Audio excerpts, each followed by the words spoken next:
there's a possibility I could be leaving the area within the next month or so. If that does happen, I want to say that I have been very happy and very blessed to be to work with such great people on this council and also in the community. And I am very thankful for Don Maven and Jim and everyone else here, because it's been a really wonderful time, and I've really enjoyed it.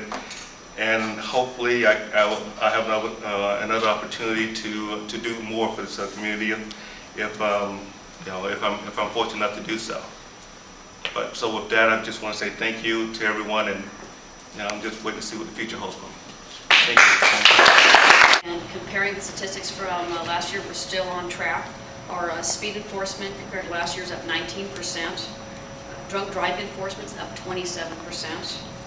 Seatbelt enforcement is only down 1%, and that calculated in 7 citations. So I think the officers are still going out there and doing their work. And then child seat violations are up 23% over last year. So the officers are doing a good job.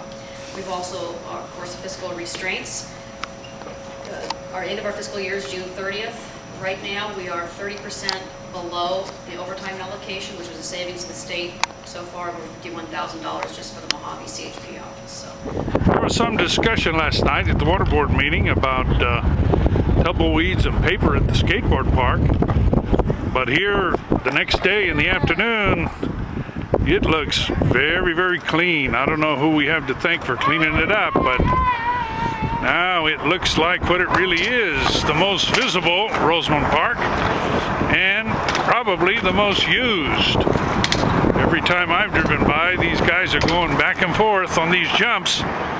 Their only cry is, I wish it was even bigger. And I keep telling them about the Fellside Park, which is in the works, and it will have a in-ground, bigger skateboard BMX park.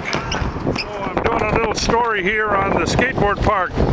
Yeah, it's 5 months after it. 5 months already? Already 5 months, and what do you think of it? It's pretty cool. I like it. Uh-huh. Little, but Yeah? you okay, so lean now. Uh-huh. You'd like it a little bigger. Yeah. How do you like the skateboard park? It's cool. Uh-huh. Yeah, Cool. It's a little small, but it's cool. A little small, but cool, huh? How long you been skating here? Actually, it's probably like my 5th time. What do you think of the skateboard park? Me? Yeah. It's small. Small. Something to do in this boring town. Uh-huh. Okay, and you got pretty much all the jumps mastered? No. No? So, Kidding, yeah. It's called Skate Lab in Simi Valley. okay. It's skate and then lab, laboratory. And you think it's about the best? It's the best skate park. I think it is. Why? Because it's big, or? Not that it's just big. Well, I like that it's big too, but I mean, like, there's like so much stuff you can do, like a whole bunch of different terrains there they got. Yeah.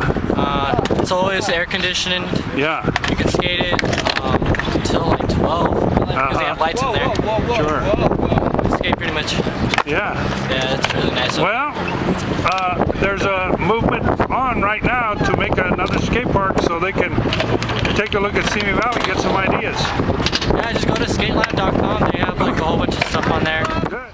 Here's the first house on Williams Street on the west side, and you see the front lawn is all rock. Perfect xeriscape house. For sale at the present time.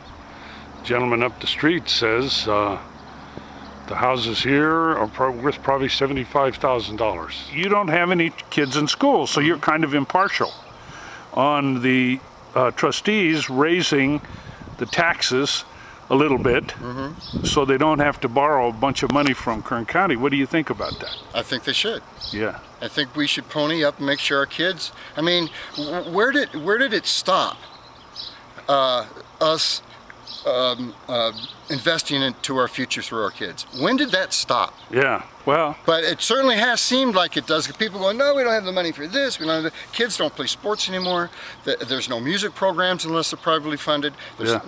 When did it become okay to stop investing in our future from the people that are going to be our future, not a freaking piece of township?